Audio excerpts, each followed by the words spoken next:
Friends Munmun किचेने तुम्हारे सबाइके स्वागत। तो देखो आज के आमी निरामिष शुक्तो रेसिपि तुम्हारे संगे शेयर करছি। तो जेटा एकदम अनुष्ठान बाड़ी स्टाइले शुक्तो रेसिपि जेटा ऐतिह्यबाही बांगालिर एकदम दारुण प्राणेर रेसिपि। तो देखो सम्पूर्ण रेसिपिटाई तुम्हारे संगे शेयर करছি। तो देखो तार जन्य प्रथमे आमी शुक्तोर सब्जिगुलो केटेছি आलू, उচ্ছে, बेगुन, सजने डाँटा और काँचकला एकटा समस्त सब्जिगुलोके देखो लम्बा लम्बा करे केटेছি डुमो डुमो करे दिए धुए एकटा पात्रेर मध्य रेखेছি। तो এই রেসিপিটা করার জন্য একটা আদা জিরার আমি পেস্ট বানিয়ে নিয়েছি। তো নিরামিষ শুক্তো রেসিপিতে অন্য কোনো মশলা দেব না। তো যেহেতু আমি নিরামিষ করব তার জন্য দেখো কিছু বড়ি নিয়ে নিয়েছি আর আদা জিরের একটা পেস্ট করে রেখেছি। এবারে দেখো গ্যাসের উপরে আমি একটা কড়াই বসিয়ে দিয়ে কিছু শুকনো মশলা ভেজে নিচ্ছি। এখানে দিয়েছি 1 চামচ সরষে, 1 চামচ পানমৌরি, 1 চামচ কালো জিরে আর 1 চামচ নিয়েছি 5 ফোড়ন। সমস্ত মশলাগুলোকে আমি গরম কড়ার মধ্যে নেড়ে নেড়ে একটু লাল লাল করে ভেজে নেব। এই সময় কিন্তু গ্যাসের ফ্লেমটা একবারে লো ফ্লেমে রাখবে। কড়াটা তেতে গেলে গ্যাসটা বন্ধ করে দেবে, দিয়ে গরম কড়াতেই নেড়ে চেড়ে দেখো সুন্দর লাল লাল করে একটু ভেজে নিতে হবে। এগুলো তুলে একটা পাত্রে রেখেছি। এবারে দেখো কড়ার মধ্যে দিয়ে দিয়েছি রিফাইন তেল। রিফাইন তেলটা একটু গরম হয়ে গেলে বড়িটা দিয়ে দিয়েছি। তো বড়িটা একটু লাল লাল করে ভেজে নেব। তো বড়ি ভাজার সময় তোমরা কিন্তু গ্যাসের ফ্লেমটা একদম লো ফ্লেমে রেখে বড়িটা ভাজবে। তো দেখো বড়িটা একদম লাল লাল করে আমার ভাজা হয়ে গিয়েছে। সমস্ত বড়িটাই আমি তুলে কিন্তু এবারে একটা পাত্রের মধ্যে রেখে দিচ্ছি। এবারে দেখো কড়ার মধ্যে দিয়ে দিয়েছি সরষের তেল। তো সরষের তেলটা একটু গরম হওয়া পর্যন্ত অপেক্ষা করব। প্রথমে আমি যে উচ্ছেগুলো ডুমো ডুমো করে কেটে রেখেছিলাম উচ্ছেটাকে আগে ভালো করে ভেজে নিতে হবে। তার জন্য আমি দেখো একদম লো ফ্লেমে রেখে উচ্ছেটাকে ভালো করে একটু ভেজে নিচ্ছি। এবারে দেখো উচ্ছের মধ্যে দিয়ে দিলাম স্বাদ মতো লবণ। তাহলে দেখবে উচ্ছেটা বেশ ভালো সুন্দর ভাজা হবে। তো উচ্ছেটা এই কারণে আগে ভাজতে হয় যে উচ্ছে যদি না ভালো ভাজা হয় তাহলে শুক্তোটা খুব তেতো লাগবে। তার জন্য উচ্ছেটাকে একদম আগের থেকেই ভালো করে লাল লাল করে ভেজে নিয়ে এবারে উচ্ছেটাকে আমি তেল ঝারিয়ে তুলে একটা পাত্রের মধ্যে রেখে দেব এবং উচ্ছের যে বিচেগুলো রয়েছে সেগুলোও আমি তুলে নেব।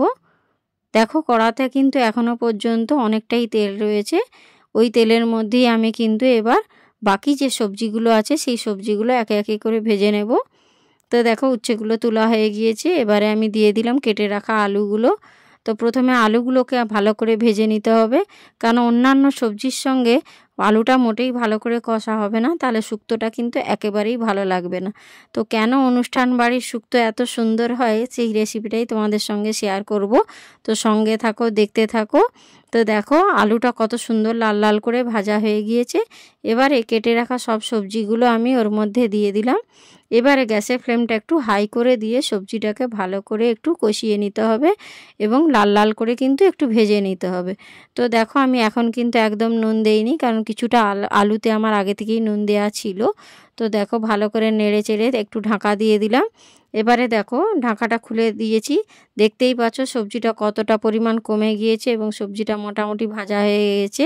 এবারে দেখো এর মধ্যে দিয়ে দিলাম 1 চামচ লবণ।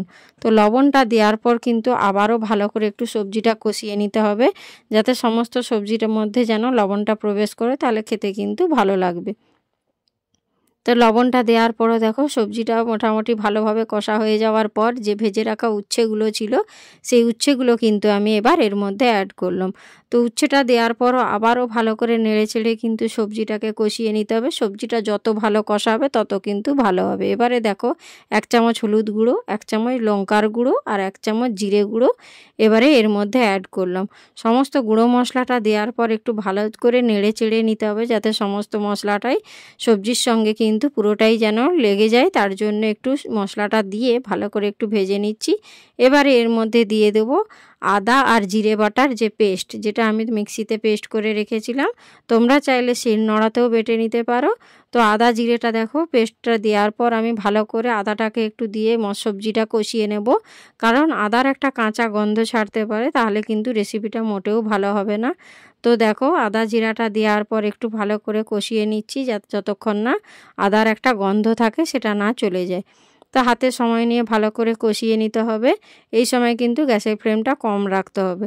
তো এবারে যে পাত্রে আমি আদা আর জিরে বাটাটা রেখেছিলাম তার যে সামান্য একটু জল, সেই বাটি ধুয়ে সামান্য একটু জল দিয়ে দিলাম, যাতে মশলাটা একটু ভালো করে কষা হয়। তো দেখো মোটামুটি আমার আদাটা দেওয়ার পর ভালো করে কষিয়ে নিয়েছি। এবারে আমি 5 মিনিট মতো ঢেকে রেখেছিলাম যাতে সবজিটা একটু ভালো করে সেদ্ধ হয়।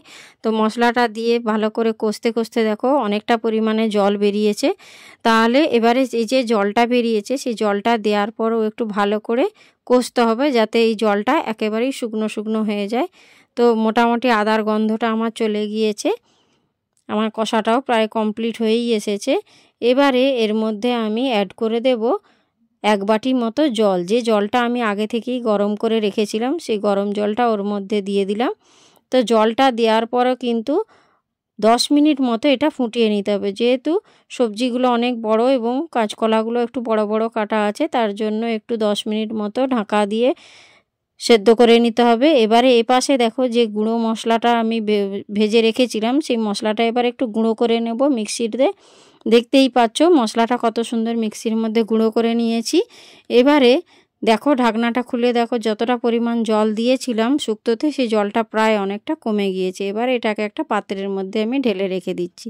এবারে গ্যাসের উপরে একটা ফ্রাই প্যান বসিয়ে দিয়েছি, এর মধ্যে দিয়ে দিচ্ছি 2টো তেজপাতা, একটা শুকনো লঙ্কা আর সামান্য 5 ফোড়ন।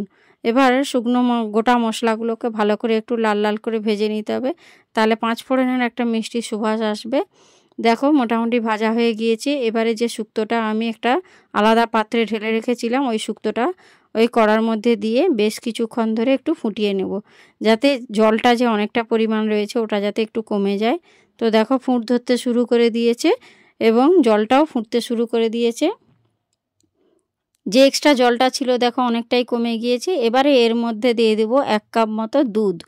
দুধ কিন্তু শুক্তোতে দিলে কিন্তু অসাধারণ হয়, যেটা অনুষ্ঠান বাড়িতে করে যে এর মধ্যে দুধ আর ঘি দিলে শুক্তোর কিন্তু আলাদা একটা সেন্ট আসে এবং যে মশলাটা করে রেখেছি ওই মশলাটা দিলে কিন্তু অসাধারণ স্টাইলের শুক্তো হয়। তো এর মধ্যে দিয়ে দিলাম 1 চামচ চিনি। দুধ আর চিনিটা দেওয়ার পর কিন্তু 2 মিনিট মতো একটু ফুটিয়ে নিতে হবে যাতে চিনিটা কিন্তু গলে যায়। তার জন্য দেখো 2 মিনিট মতো ফুটিয়ে দিয়ে দিলাম 1 চামচ ঘি। এবার সমস্ত রেসিপিটার সঙ্গে ঘিটাকে একটু ভালো করে মিশিয়ে নিতে হবে, কারণ ঠান্ডার জন্য ঘিটা জমেছিল। তো দেখো এইভাবে একটু ফুটিয়ে নিতে হবে। এই পর্যায়ে যে মশলাটা আমি গুঁড়ো করে রেখেছিলাম এবারে ওই মশলাটা এর মধ্যে অ্যাড করব। তো দেখো ফুটতে ফুটতে অনেকটা পরিমাণ যে জলটা ছিল কমে গিয়েছে। এবারে সেই গুঁড়ো করা মশলাটা ওর মধ্যে দিয়ে দিয়েছি। মশলাটা দিয়ে কিন্তু ভালো করে নাড়িয়ে চাড়িয়ে কিন্তু সমস্ত মশলাটা মিশিয়ে নিতে হবে, তাহলে এই মশলাটা দিলেই কিন্তু শুক্তোর একটা আলাদা টেস্ট আসে, যেটা অনুষ্ঠান বাড়িতে দেয় সেই গুঁড়ো মশলাটাই কিন্তু আমি এখানে অ্যাড করলাম। এবার এই মশলাটা দেওয়ার পর 5 মিনিট মতো একটু ঢাকনা দিয়ে ঢেকে দেব, যাতে এই গুঁড়ো মশলার যে স্বাদ আর সেন্টটা থাকে সেটা যাতে সমস্ত রেসিপির মধ্যে থাকে সেই জন্য। তো দেখো ঢাকনাটা খুলে দিয়ে দেখালাম। এবারে যে বড়িগুলো আমি ভেজে রেখেছিলাম সেই বড়িটা এবার ওর মধ্যে দিয়ে একটু ফুটিয়ে নিতে হবে, কারণ বড়িটা আমি লাস্টে এই কারণেই দিলাম, বড়িটা যদি প্রথমে আমি দিয়ে দিতাম তাহলে খুন্তির খুঁচা লেগে বড়িগুলো কিন্তু একেবারেই ভেঙে যেত। তো বড়িটা দেওয়ার পর দেখো 2 মিনিট ফুটিয়ে নিয়েছি, শুক্তোটা আমার একেবারেই রেডি। দেখতে পাচ্ছ কত সুন্দর কালার হয়েছে, দেখতেও কত সুন্দর হয়েছে, খেতেও কিন্তু অসাধারণ হয়েছে। এবারে আমি এটাকে একটা পাত্রের মধ্যে সার্ভ করে দিয়েছি। তো দেখতে পাচ্ছ বাঙালির শুক্তো রেসিপি একদম রেডি। কার কার আমার রেসিপিটা ভালো লেগেছে একবার লাইক কমেন্ট করো এবং আমার সাথে থেকো। নিত্য নতুন রেসিপি পেতে আমার চ্যানেলটির পাশে থেকো, সাবস্ক্রাইব করে দিও। Tata, bye bye.